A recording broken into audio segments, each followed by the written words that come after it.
meus amores, primeiro episódio do Mais Presente contra o HIV no ar. Sejam todos muito bem-vindos. E essa iniciativa linda e fundamental da Janssen coloca a gente assim, ó, frente a frente para conversar sem preconceitos e com muita informação sobre o HIV.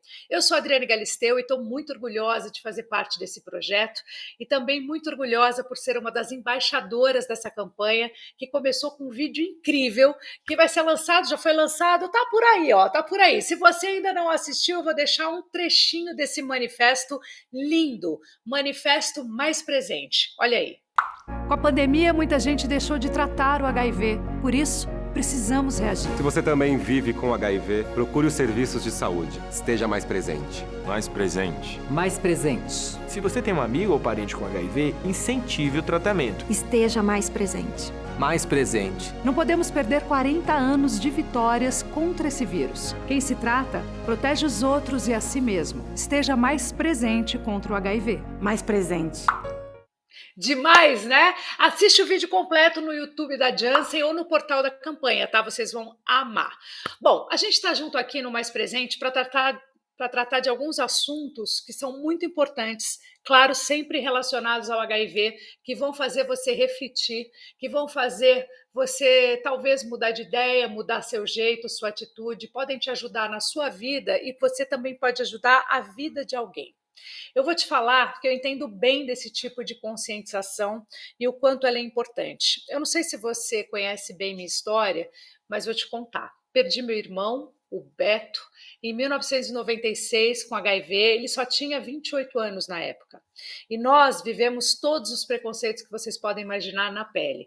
Desde pessoas que não queriam apertar minha mão por ser irmã dele e ele era contaminado, até pessoas da nossa família que não aceitaram uma doação depois da morte dele. Isso ficou muito marcado na minha história, na história da minha mãe principalmente. Éramos só nós três, meu pai já tinha falecido, então nós vivemos todas essas dores do preconceito, da falta de informação, muito, muito na pele. Então eu posso falar desse assunto de carteirinha, sabe? Coincidentemente, naquela época em que ele morreu, o Brasil passou a distribuir gratuitamente pelo SUS os primeiros medicamentos antirretrovirais para combater a doença. Hoje, só para vocês terem uma ideia, 25 anos depois da chegada do tratamento ao SUS e 40 anos depois do primeiro diagnóstico da AIDS no mundo, gente, tanta coisa mudou. Os tratamentos melhoraram, a gente evoluiu sim, já são muitas as vozes que nos ajudam a entender melhor a realidade de quem vive com HIV. Mas para engrossar esse coro, a gente chega junto para fazer aquela resenha esperta e trocar uma ideia nesse primeiro episódio sobre uma questão que precisa muito da nossa atenção, hoje e sempre. Nosso tema aqui é HIV e o impacto da pandemia. Pois é, meus amores, a pandemia que impactou todo mundo de todas as formas. A Covid-19 está mais controlada, graças a Deus, nós sabemos, mas ainda demanda atenção, viu? E então não pode descuidar de jeito nenhum, porque além do risco da própria, os impactos sobre as outras condições de saúde podem ser muito grandes. Você sabia que muita gente, por diversos motivos, inclusive o medo do coronavírus, deixou seus tratamentos, inclusive do HIV, de lado nesses últimos quase 2 anos? Podem acreditar nisso. Gente, nós vamos falar muito sobre esse assunto, sobre a importância de fazer esse tratamento de modo contínuo. E quem vai me ajudar são duas pessoas muito especiais que eu tenho certeza que vocês vão adorar. Eu já estou adorando estar com eles, estou adorando estar nessa live. Alberto Pereira Júnior e Débora Lopes Teixeira. Sejam todos bem-vindos. Oi, Adriane. Oi, Débora, tudo bem? Prazer estar aqui com vocês. Prazer é meu, Muito obrigada. Obrigada, Débora. Bom, o Alberto é jornalista, artista social, ator, diretor, roteirista, apresentador do programa Tracing Trends, fundador do bloco de carnaval Domingo Ela Não Vai, vai, vai. Alberto, eu esqueci de alguma coisa? Fala mais sobre você. Bom, eu sou uma bicha preta positiva, vivo com HIV há 12 anos, faço muita coisa e quase tudo que eu fiz foi vivendo com HIV, ou seja, a minha narrativa é de vida, é de sonho, é de realização. Ai, que lindo te ouvir assim, né? Isso porque você tem quantos anos? Tenho 34. É um garoto, é um garoto. Débora, você é farmacêutica da Casa da Pesquisa, diretora do Serviço de Farmácia do Centro de Referência e Treinamento DST AIDS em São Paulo. Também faz aulas, meetings, advisory board com a Janssen, então eu quero que você conte um pouquinho do seu trabalho. Olá, boa tarde. Eu sou farmacêutica, né? Sou diretora do serviço de farmácia. Eu faço parte da equipe do núcleo. A gente trabalha com a gestão, suprimento de medicamentos antirretrovirais. Eu sou coordenadora científica também da jornada farmacêutica, um evento de atualização, capacitação para todos os profissionais envolvidos no manejo do tratamento dos pacientes vivendo com HIV. E estamos aí trabalhando bastante durante a pandemia, porque, aliás, o serviço de farmácia não parou, né? É verdade. Obrigada, viu, gente? Obrigada por vocês estarem aqui nesse papo reto, que eu acho tão importante, sabe? A gente quebrar todas as amarras, os paradigmas e poder falar sobre esse assunto sem nenhum tipo de censura, sabe? Nós temos aqui especialistas no assunto para conversar com a gente sobre HIV, o impacto da pandemia, que é o nosso primeiro tema. O Alberto vive com HIV, a Débora trabalha para que os pacientes tenham acesso ao tratamento adequado. E eu queria começar perguntando para você, Alberto, que tem o mesmo nome do meu irmão, por incrível, né? Por isso que eu falei o Beto, é de Alberto. Por que você considera que a gente precisa fazer campanha, e campanhas como essa, mais presente contra o HIV, é tão importante? Bom, Adriane, infelizmente, 40 anos depois da epidemia, né, do início da epidemia do HIV no mundo, a gente ainda enfrenta muitos estigmas, né? Pessoas que vivem com HIV, pessoas que se relacionam, ou familiares de pessoas que se relacionam, até profissionais de saúde também, né? Enfrentam muitos estigmas. A gente precisa mostrar que a ciência evoluiu, que a narrativa não é de morte, é de vida, que a gente precisa trazer informação e desmistificar, né, preconceitos em relação a HIV/AIDS. Débora, para começar a nossa série de 3 episódios falando de HIV e o impacto da pandemia, que é o nosso primeiro, o que aconteceu nesses quase 2 anos que ligaram um alerta aí, ligaram um botãozinho na nossa cabeça? Que dados você pode trazer para a gente? Bom, o que a gente viu aí durante a pandemia é que a pandemia influenciou diretamente o tratamento e a dispensação dos medicamentos antirretrovirais para os pacientes, né? Então, acho que o objetivo dessa série aqui, falando de HIV e pandemia, é para incentivar os pacientes a dar continuidade no tratamento com os medicamentos. A gente sabe que eles, fazendo uso corretamente das medicações, eles têm uma vida, uma qualidade de vida mais saudável.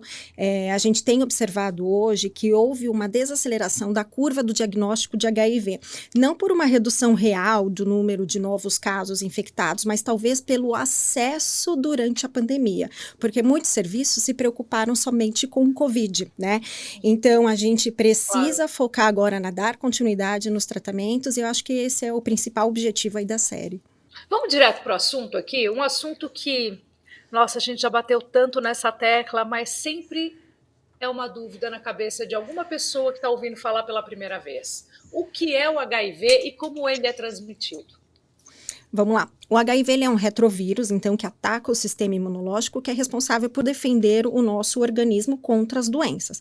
Então, hoje, a transmissão é por contato sexual ou por contato com sangue contaminado, então, seringas compartilhadas, né, de mãe para feto também pode ser feito contato durante a gravidez ou no parto, RN na amamentação. Por isso que a gente lembra que as gestantes é obrigatório que elas realizem os exames de HIV, sífilis e hepatite durante o pré-natal, ou mais de uma vez, ou até ou no momento do parto, né? Hoje a gente sabe que o vírus da imunodeficiência, né, que é do HIV, ele invade as células, ele destrói. Então, uma vez que você perde essa defesa do nosso organismo, o paciente, ele fica mais susceptível a outras doenças oportunistas que não estão relacionadas à população em geral. Então, por isso que tem que tomar uma série de cuidados. Alberto, você sabia de tudo isso quando você contraiu HIV? Eu sabia, eu sempre tive...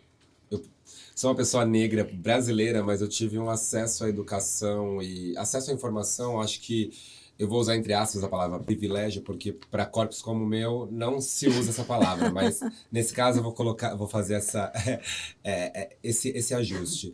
Eu tinha acesso a todas essas informações, sim, sobre métodos de prevenção, né? Camisinha, enfim, outros métodos que vão se desenvolvendo ao longo do tempo. Sobre a testagem, né? Porque a testagem também é muito importante, né? A testagem, acho que talvez a primeira, né? Assim que se inicia a vida sexual ativa, testagem tem que estar presente de 6 em 6 meses, enfim, depende, entendendo a sua dinâmica sexual, enfim, onde você mora, etc e tal. Mas é muito importante testagem. Então eu tinha todas essas informações. Por isso, inclusive, que quando eu recebi meu diagnóstico, eu não me desesperei, porque eu também tinha as informações. Então, sim, estou, né, com HIV, tinha contraído HIV, eu descobri logo cedo, eu descobri porque eu percebi um caroço no meu pescoço. Eu já tinha passado pelos meus exames de rotina, eu fazia e faço check-ups pelo menos 2 vezes ao ano, e eu tinha percebido entre um check-up e o outro um caroço no meu pescoço, e fui numa consulta e meu médico pediu todos os exames, inclusive os exames sexuais, e fiz, não tem nenhum problema a respeito disso, e descobri. E não tenho... eu recebo muitas mensagens de pessoas, né? Depois que eu revelei minha sorologia, eu recebo muitas mensagens de pessoas nas redes sociais falando, né, sobre esse momento, né, da descoberta, do que fazer, as sensações, né? E cada sensação eu acho que é muito individual, né? Mas a primeira coisa que eu Mais do que individual, também tem a ver com a época em que você descobriu, né, Alberto? Sim. Porque assim, quando meu irmão descobriu, nós descobrimos juntos, era uma sentença de morte. Sim, se você com parar para certeza. pensar, lá atrás a única referência que a gente tinha era a televisão com Cazuza, Sim. que falava Exatamente. pouco, mas muito pouco. A gente não tinha nenhuma relação de informação. E era uma coisa horrorosa, assim, era uma coisa para a pessoa muito difícil, e para quem estava em volta, todo mundo morria junto, acompanhava junto esse processo de, meu Deus, será que amanhã eu vou estar acordado ou não? Então, você que vive com HIV há mais de 10 anos, quase praticamente toda a sua vida adulta, você pode contar para a gente como é que foi esse momento da descoberta? Você falou que você não se desesperou, mas quando você recebeu ali naquele momento o seu diagnóstico, qual foi a sensação que te deu? Que você vacilou? Foi a sensação de que você estava para isso mesmo, que você acabou se expondo? Qual foi a sua sensação? Não, a sensação com certeza foi de que o descuido, contrair HIV foi um descuido, porque a informação eu tinha. Mas, já que aconteceu, eu tinha duas opções, né? Só que para mim, na verdade, só tinha uma opção, porque o HIV não resume a minha vida, né? Eu sou Alberto, como eu disse, bicha preta, sagitariano, fundador de bloco de carnaval, animado, corintiano, enfim, eu tenho muitas características que não me definem, que se somam a quem eu sou. Então, eu entendi que, tudo bem, eu preciso ter um cuidado com a minha saúde, preciso fazer exames. Quando eu descobri o meu diagnóstico, o protocolo era diferente, ainda não se iniciava o uso do antirretroviral logo de cara, esperava uma contagem mais baixa de CD4, exatamente. Então, era fazer acompanhamento de exames, ter um olhar para a minha saúde, né, o que eu comia, enfim, exercício, mas tudo que eu já fazia.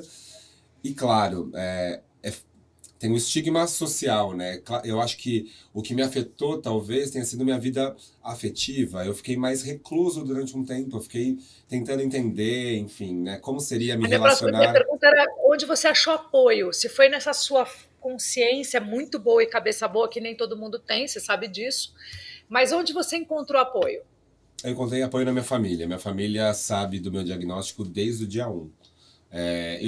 Minha mãe estava comigo no médico, não estava na sala. Quando eu recebi o diagnóstico, ela percebeu que alguma coisa não estava não tinha sido exatamente como planejado, enfim, e conversamos logo depois. E o apoio foi imediato do meu pai, da minha mãe, do meu irmão. Claro, eu me reservei o direito de compartilhar essa informação com esse grupo familiar. E acho que é importante trazer essa informação aqui. A sorologia, ela é privada. Ninguém tem obrigação nenhuma de revelar, seja no trabalho, seja para relações afetivas, seja em qualquer espaço. É protegido por lei esse sigilo. Então, é muito importante que todo mundo se sinta muito confortável. Eu falo abertamente sobre isso e comecei a falar mais abertamente quase 10 anos depois, então é sempre um processo, né? E cada um tem o seu tempo, cada um tem o seu processo. Eu tive, mais uma vez, a sorte de ter esse acolhimento familiar, como eu também tive o acolhimento familiar e o apoio da minha família quando eu contei da minha orientação sexual, né? Eu sou um homem gay. Então, Você talvez... também é um homem de sorte, né? Porque num Sim. país como o nosso, onde as pessoas ainda carregam muito preconceito, muitas questões ainda, com toda a informação que nós temos, nem todo mundo consegue ter uma família para apoiar, nem todo mundo consegue ter cabeça boa também, como você teve na hora de receber o seu diagnóstico, e mais do que isso, de manter o tratamento, que inclusive é por isso que a gente está aqui, né, para falar desse assunto, da importância da continuidade do tratamento. Então, além de todas essas virtudes que você tem, você pode colocar aí também um pouco de sorte na sua história e na sua vida, de vir de Com uma certeza. família consciente, uma família que está do seu lado e que te apoiou nesse momento tão complicado. Débora, esse apoio que o Alberto teve, eu imagino que as pessoas que vivem com HIV precisam se sentir fortes e motivadas e buscar seus tratamentos. Imagino também que elas precisam, assim como ele, entender que o HIV não define ninguém, né? É simplesmente um diagnóstico. Exatamente. Como é que a gente busca essas pessoas? Se a família não é como a dele, tem um caminho menos doloroso para falar do assunto? A gente sabe que o diagnóstico positivo de HIV hoje, ele pode gerar angústia, ansiedade, até o medo da revelação do diagnóstico para parceiros, familiares e amigos. Então, uma das preocupações no recém-diagnosticado, né, o HIV positivo, é o sofrimento solitário desse paciente, que a gente viu que durante a pandemia isso se intensificou por conta do isolamento, né? Então, a gente sabe que o apoio é fundamental nos pacientes vivendo com HIV, tanto familiar, quanto de parceiros, quanto de profissionais da saúde. Por quê? Porque os profissionais da saúde vão auxiliar no acompanhamento contínuo desse paciente, incluindo acesso a medicamentos, consultas, apoio psicológico, apoio social, para até ajudar a combater o preconceito e o estigma que é vivenciado por eles, como o próprio Alberto já falou e muito bem. Ainda contigo, Débora, as pessoas que vivem com HIV no Brasil têm um perfil específico? Ou esse é um vírus que não enxerga gênero, orientação sexual, classe social e faixa etária? Eu acho que isso também mudou de 96 para cá. Na verdade, o HIV ele não enxerga nada disso. O que o HIV enxerga são as oportunidades, né? São as condições de vulnerabilidade, falta de prevenção. Hoje, aqui no Brasil, a maior vulnerabilidade está na população HSH. Por quê? Porque a relação sexual anal ela é mais traumática, quando comparada à relação vaginal e à relação oral. Então, hoje, a maior incidência está na faixa etária dos novos casos de pacientes de 15 a 30 anos. Então, hoje, o HIV nos jovens é uma preocupação, até mesmo porque eles estão iniciando a atividade sexual hoje com menor idade, né? Então, tem uma preocupação aí com relação aos jovens e até por isso que já tem até um programa da UNAIDS que ajuda esses pacientes, né? E daí, deu positivo, e agora, o que eu faço, né? Então, por isso que estamos aqui, nós como profissionais da saúde, para ajudá-los. Maravilha. Alberto, mesmo que o tratamento para o HIV esteja disponível no SUS, você percebe que as minorias menos favorecidas financeiramente sofreram maior impacto em seus tratamentos durante a pandemia? Você consegue me responder? Eu percebo sim, e durante a pandemia eu estou em alguns grupos de artivismo, né, de artistas que vivem com HIV também, mas fazem trabalhos sociais, e foi uma preocupação porque pensando os recortes de vulnerabilidade, né, população negra, população LGBTQIA+, pensando nesse isolamento social, quem de fato pôde se isolar, né? Quem tinha condições na própria moradia para ficar sem sair de casa, né? Um trabalho que poderia ser feito remoto. Quais são as profissões que poderiam ser feitas remotas? Que pôde evitar pegar transporte público aglomerado, porque no começo da pandemia, acho que todo mundo lembra, que ao invés... o conselho era fique em casa, mas reduziram também o transporte público. Então, quer dizer, aglomerou-se mais no transporte público porque as pessoas tinham que sair para trabalhar, enfim. Acho que tudo isso somado, pensando o medo de se expor a um vírus desconhecido, o medo de uma pessoa que tem uma comorbidade, e no começo ainda a gente tinha menos informação sobre qual seria a relação do Covid com outras doenças, a interação, né? E não tinha perspectiva de vacina naquele começo, ainda não temos uma perspectiva tão presente de um medicamento, né, atuando ainda na questão do Covid. Então, acho que muitas pessoas, sim, deixaram de fazer o exame, os exames recorrentes, de fazer a testagem e também de buscar o medicamento. E isso é um problema. Beleza. Débora, explica pra gente como é o tratamento de uma pessoa que vive com HIV hoje. O que é necessário em termos de acompanhamento médico, cuidados, modificações na rotina diária? Conta um pouquinho pra gente. Vamos lá. O tratamento hoje é feito com o uso de medicamentos antirretrovirais oferecidos de forma gratuita pelo SUS, que é capaz de impedir a multiplicação do vírus do HIV. Então, quando o Desculpa tratamento... te interromper, Débora, mas esse tratamento é uma mão cheia de medicamentos? É uma pílula? Como que é? Porque então, lá atrás tinha uma coisa de mão cheia, sabe? Você tinha que tomar uma mão cheia de medicamento todos os dias. Como é que está hoje? Exatamente. Hoje o tratamento é feito pelo menos com 3 medicamentos antirretrovirais combinados, sendo 2 medicamentos de classes diferentes de medicamentos. Ou seja, hoje o paciente ele utiliza apenas 2 comprimidos em tomada única diária, diferente de antes, né? Há 10 anos atrás, né? Então a gente sabe que hoje os esquemas de medicamentos eles são muito mais toleráveis, eles têm bem menos efeitos adversos, menos toxicidade e atinge a supressão virológica, que é o que a gente precisa para o tratamento. Então, é necessário que o paciente faça esse acompanhamento médico, compareça às consultas agendadas regularmente, faça uns exames de carga viral semestralmente, né? E retire os medicamentos na farmácia e tomem a medicação para que eles aderem ao tratamento e eles tenham uma qualidade de vida. É importante lembrar, você comentou da rotina diária, existem classes de medicamentos que é obrigado a ingerir com alimentos. Então, o paciente precisa implementar isso na rotina diária dele, ele precisa lembrar de ter uma qualidade de vida mais saudável, tudo para ajudá-lo aí com relação ao tratamento.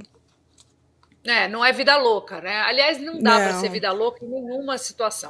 Alberto, como vem sendo o seu tratamento e o seu acompanhamento médico ao longo desses anos e o convívio com HIV? Bom, meu acompanhamento médico ele é recorrente, né? Nunca deixei de fazer meus exames, nunca deixei de pegar meu medicamento. Mas é tipo uma vez a cada 4 meses no médico? Não. Exatamente, eu vou entre 4 e 5 meses, uma vez a cada 4 e 5 meses eu vou ao médico, faço uma bateria completa de exames, né? Bastante coisa mesmo, para saber exatamente como está meu organismo, inclusive para verificar se o medicamento está interferindo de alguma maneira no organismo ou não. Existe essa preocupação, embora o protocolo tenha avançado, né? A ciência está a nosso favor e vem avançando cada vez mais, mas é sempre bom ter esse acompanhamento médico recorrente e tirar dúvidas com o médico, né?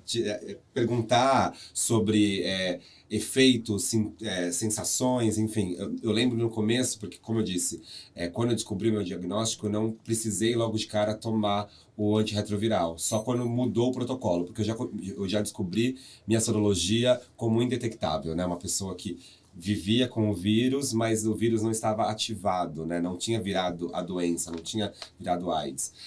E mesmo assim, eu tiro ainda todas as dúvidas com o meu infecto, que me acompanha faz 12 anos. É o mesmo profissional. Entendi, mas mudou mudou a quantidade, teu estilo de vida mudou depois que você recebeu o diagnóstico? Não, eu sempre tive uma preocupação com exercício físico, com alimentação, enfim. Eu faço mais exames, né? Eu faço alguns exames específicos, né? Eu olho pâncreas uma vez por ano, faço teste tuberculíneo também, enfim. Tem alguns exames que se somam a um hemograma comum, mas a minha preocupação com saúde, qualidade de vida, praticar esportes, continua, porque vai para além de viver com HIV, né? Eu quero ter uma vida saudável para continuar realizando as coisas que eu quero realizar, para amar, para trocar com a minha família, enfim. Então, eu penso isso em tudo. Alberto, em 2020, você levou o programa Trace Trends para dentro da sua casa, claro, para respeitar as normas da OMS e proteger do coronavírus, não só você, mas quem estava perto de você.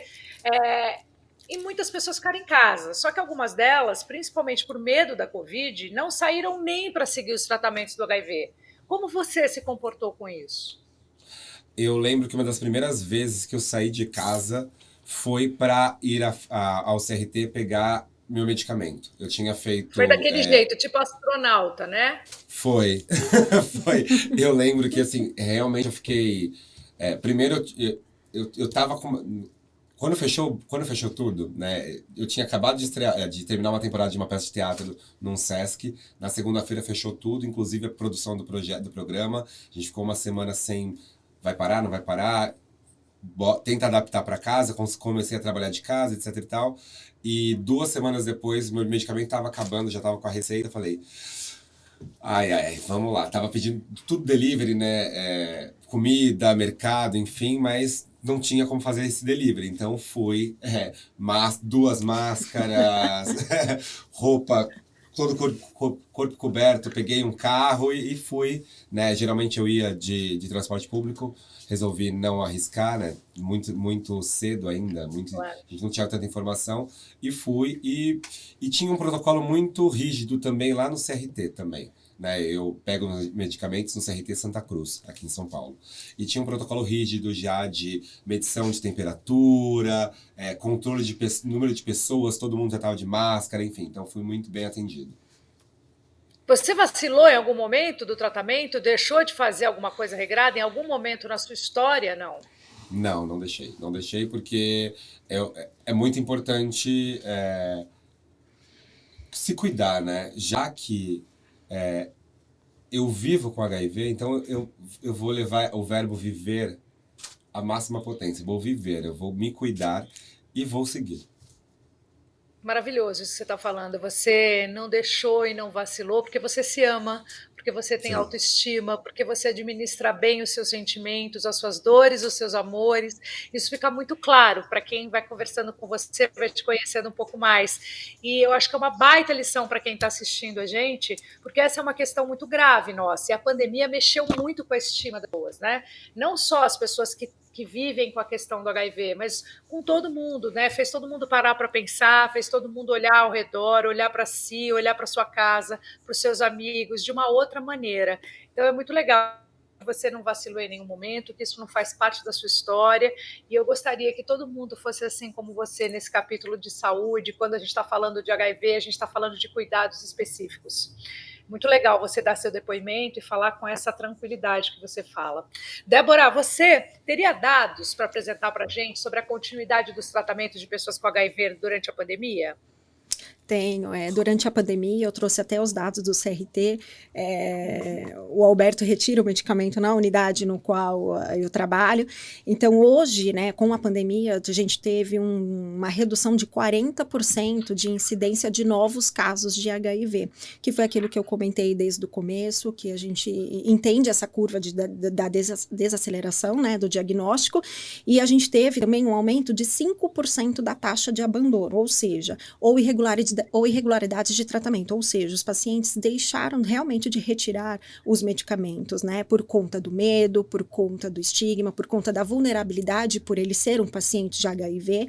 Então, o serviço de farmácia não parou, o CRT Santa Cruz não parou, foi elaborado ali durante a pandemia, né, estruturas com distanciamento social, isolamento, então os pacientes poderiam ir na farmácia retirar o medicamento. A gente fez algumas estratégias para poder liberar medicamento para mais tempo, para tentar diminuir a queda desse abandono aí de tratamento. E o que agora, atualmente, nós estamos fazendo no CRT, a gente tem uma equipe de busca ativa de pacientes, então essa equipe de busca ativa está tentando contato, algum tipo de contato, estabelecer algum vínculo com eles para tentar reconvocá-los e chamá-los para dar continuidade do tratamento e mostrar para eles que eles precisam retirar a medicação, eles precisam passar em consultas, ter o exame de carga viral, para eles terem uma qualidade qualidade de vida, como o próprio Alberto diz, né? O HIV é diferente da AIDS, né? A AIDS é a doença, o HIV é o vírus que causa a doença. Então, para o paciente que tem HIV, ele não vai ter a AIDS, né? Ele só vai ter a AIDS se ele não tratar, e aí ele vai ter o sistema imune dele comprometido. É isso que era a minha próxima pergunta, inclusive. Por que é imprescindível que as pessoas que vivem com HIV, assim como outras doenças crônicas, fazerem esse tratamento rigorosamente, assim, sabe? Até quando a gente está tomando, vamos supor, um antibiótico, a gente não tem que tomar direitinho esse antibiótico no tempo certo, do jeito certo? Explica pra gente o porquê, porque eu acho que aí você prova para as pessoas a importância delas não pararem com o tratamento. Exatamente.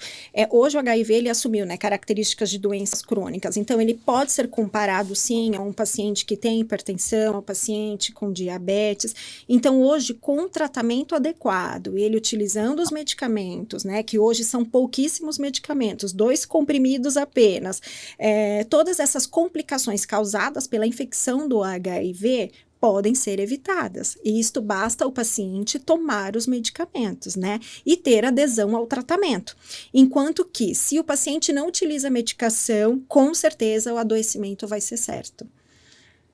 Ok. Alberto, você convive com outras pessoas com HIV? Convivo sim, tenho amigos, colegas. Eu falei da minha sorologia pela primeira vez publicamente, depois de participar de um workshop sobre arte e maneiras de trazer o tema HIV/AIDS para o contexto artístico-social. Então lá conheci vários artistas e a partir daí comecei a mergulhar mesmo nesse universo que é potente de como trazer questões tão prementes da humanidade, direitos humanos, né, de saúde pública e questões sociais através da arte. Convivo com pessoas, e é um grupo muito misto, pessoas que têm parentes, familiares e amigos que vivem com HIV, pessoas que tiveram, pessoas que partiram por conta da AIDS anos atrás, enfim, é uma turma muito ativa. E como é que você estimula essa turma aí a seguir com os tratamentos? Porque eu imagino que nem todo mundo tem o teu jeito, né? Tem a tua cabeça, tem a sua questão de olhar, né, para a vida.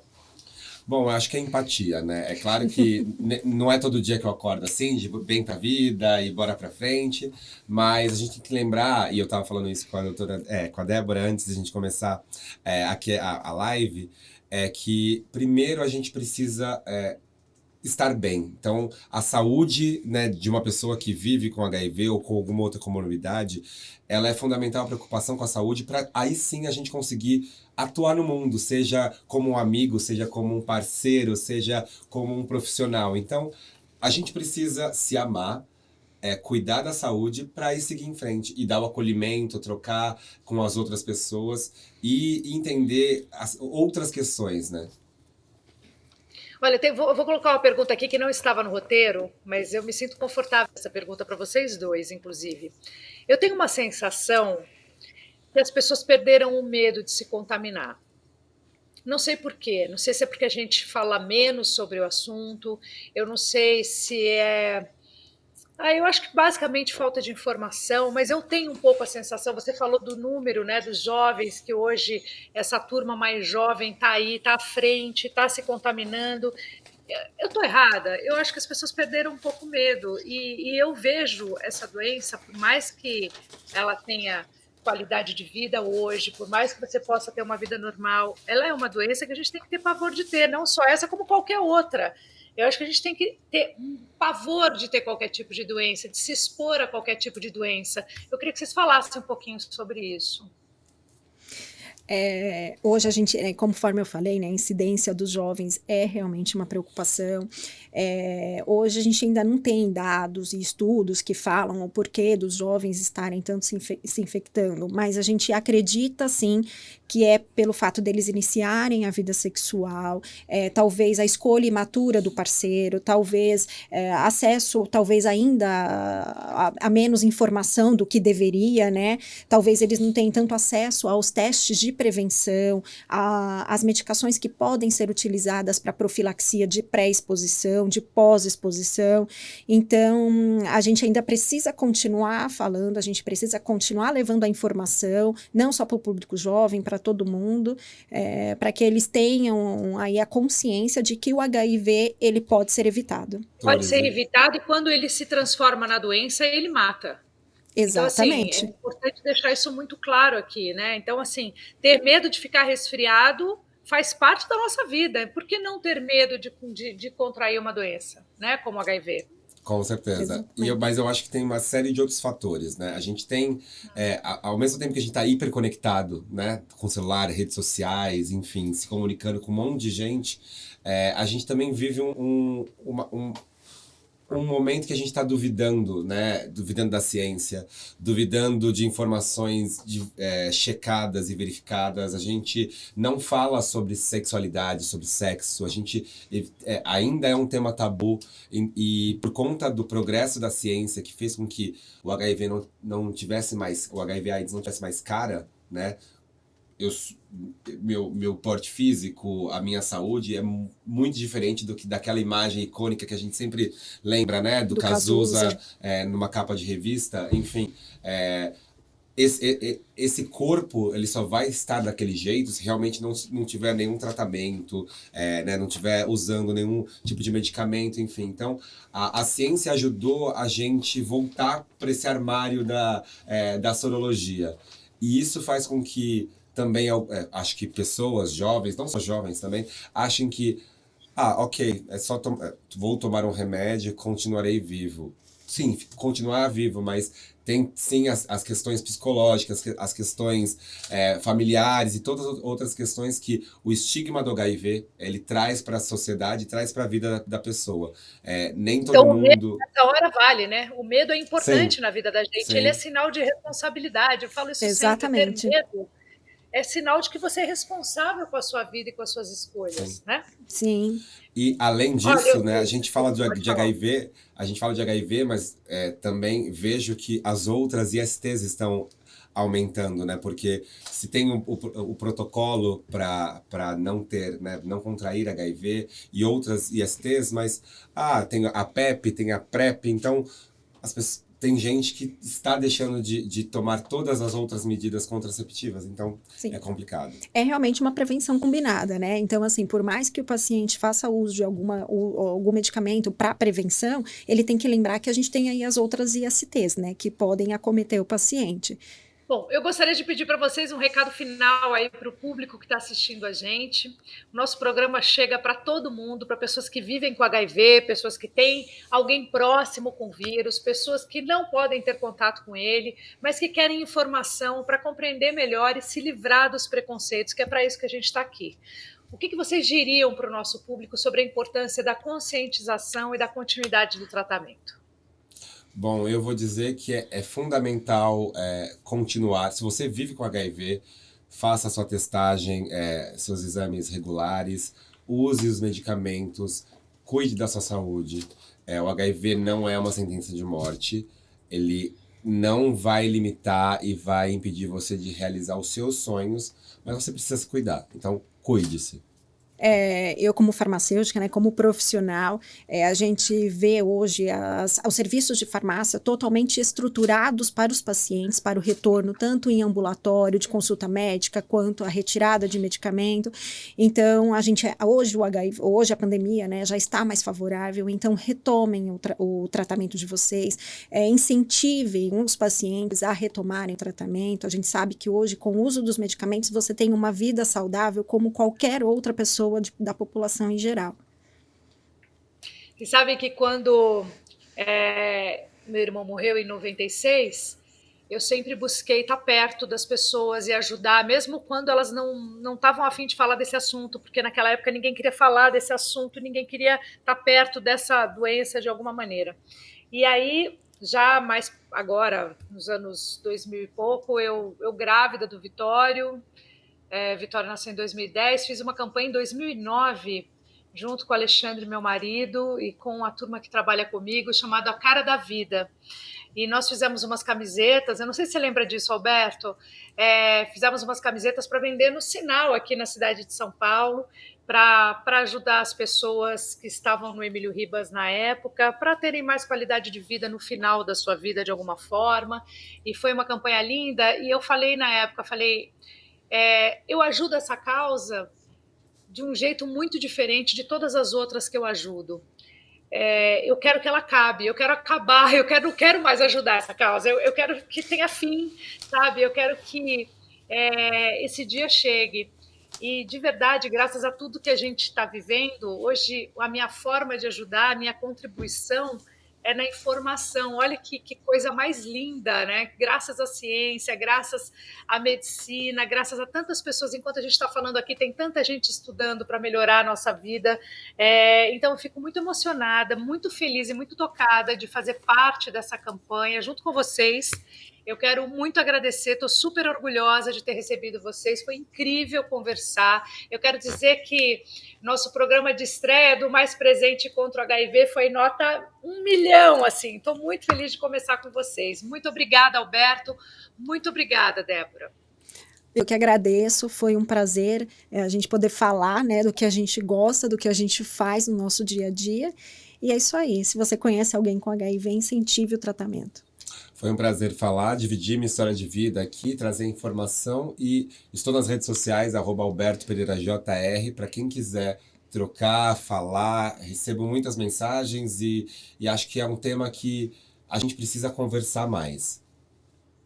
Eu acho também, eu acho que quanto mais a gente fala, mais perto do nosso coração fica, o medo vai desaparecendo, outras coisas vão desaparecendo, o preconceito vai desaparecendo. É muito importante falar e levantar essa bandeira. Gente, muito obrigada por terem ficado com a gente aqui no Mais Presente. De coração, eu espero que a gente tenha chamado sua atenção para a importância do cuidado ininterrupto do HIV para as pessoas que vivem com essa condição de saúde e te ajudado a refletir um pouquinho mais sobre o papel importante que você pode ter na sua própria saúde ou na saúde de quem você ama. Nosso segundo programa chega em breve, tá? E também vai trazer convidados especiais e terá como tema HIV e rede de apoio. Olha que importante, tudo a ver com o que eu acabei de falar, né? Espero vocês no próximo Mais Presente contra o HIV. Meu beijo e muito obrigada.